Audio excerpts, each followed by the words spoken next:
আশা করছিলাম আজ দেশ ও মাটি ও মানুষের সাথে মুনতাহারে লইয়া লাইভ করব, কিন্তু দুঃখের বিষয় লাইভ ঠিকই করছি, কিন্তু মুনতা আমার কাছে নাই।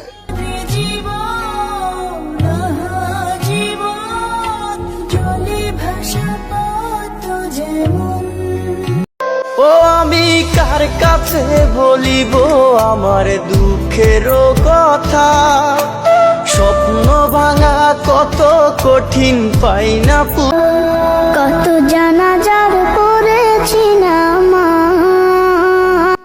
রবিবারে আমার বোনদের দেখলাম আমার টমটম দিয়া, সোমবার পাইছে, আজকে মঙ্গলবার, আজকে ওই আমার দুর্গতি লাগিয়ে থাকা ভালো দেখলাম টমটম দিয়ে আইসি আমার যাইতে মানুষ নিয়ে। কালকে যদি আমি যাইতাম আমার বোনের বাড়ি তেল হয়েছে না, কিছু লাগলো না, আমার জীবন গেলে গানি মারবা লাগে দিলাম না, একটা কলছি হইলে খাই হইলে চাইলে দিলাম না রে, কোথায় কোথায় আজ দিয়েছি কত দাফন, কত জানাজার পড়েছি না মা। আজ অনেক দিন হয়ে গেছে মা, তোমার সাথে আমার দেখা হয় না। কতদিন আমার মারে দেখি না, মা, ও মা, মা গো, আমি বাঁচতে চাই মা, আমি অনেক বড় হতে চাই মা, আমি বাঁচতে চাই মা, কিন্তু ওরা আমাকে বাঁচতে দিল না।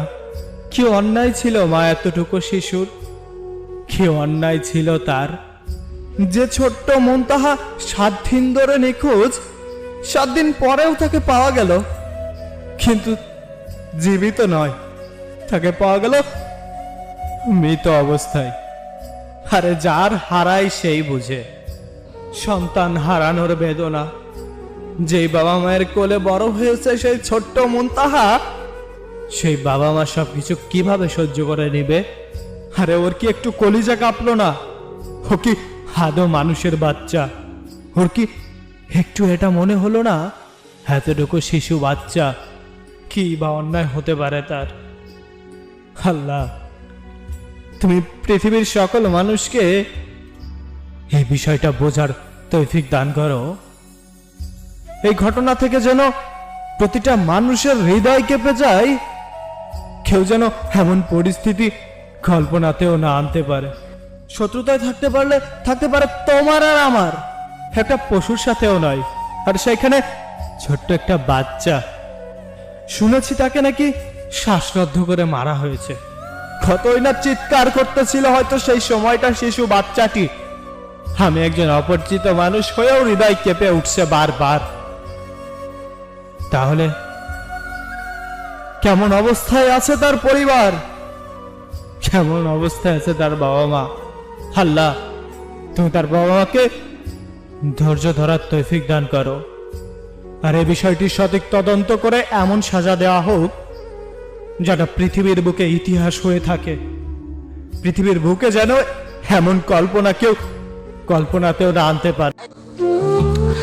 ও ভাইয়ান রে, আমার বোন মারি লাইছেন রে, আমার বোন মারি লাইছেন রে ভাইয়ান রে, আমার বোন।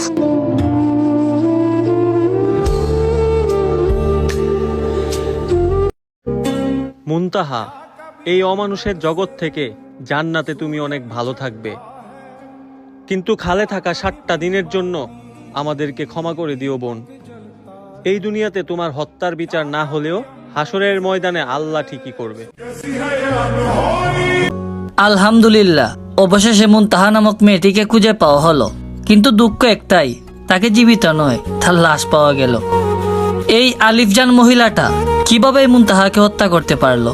আসলে আমাদের ফ্যামিলিগত প্রবলেম, ফ্যামিলিগত শত্রুতা সবারই থাকে, এর জন্য কি ফ্যামিলির ছোট বাচ্চাদেরকে হত্যা করতে হবে? আপনারা যারা মুনতাহা নামক মেয়েটিকে হত্যা করছেন, সেই মেয়েটি ছিল দুধের শিশু এবং নিষ্পাপ। জানাজা শুরু হবে, এখনই জানাজা শুরু হবে। আমি আপনাদের জানিয়ে রাখি যে মুনতাহাকে আজ রাত 3টায়, এর পূর্বের কথাটি জানিয়ে রাখি, গতকাল রাতে মূল যে পরিকল্পনাকারী মার্জিয়া, শামীমা আক্তার মার্জিয়া, এই শামীমা আক্তার মার্জিয়াকে কানাইঘাট থানা পুলিশ গ্রেপ্তার করে, অর্থাৎ আটক করে।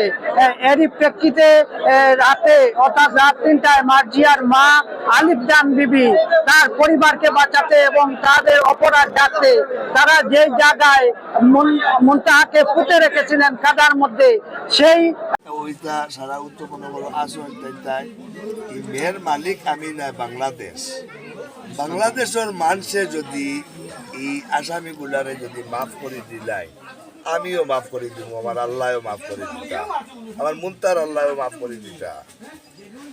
আর যদি বাংলাদেশের মানুষ যদি মাফ করে দেই না, আমি তার লোকে একমত, এটার বিচার হইতো, শাস্তি হইতো, ফাঁসি হইতো, শেষ পর্যন্ত ফাঁসি হইতো।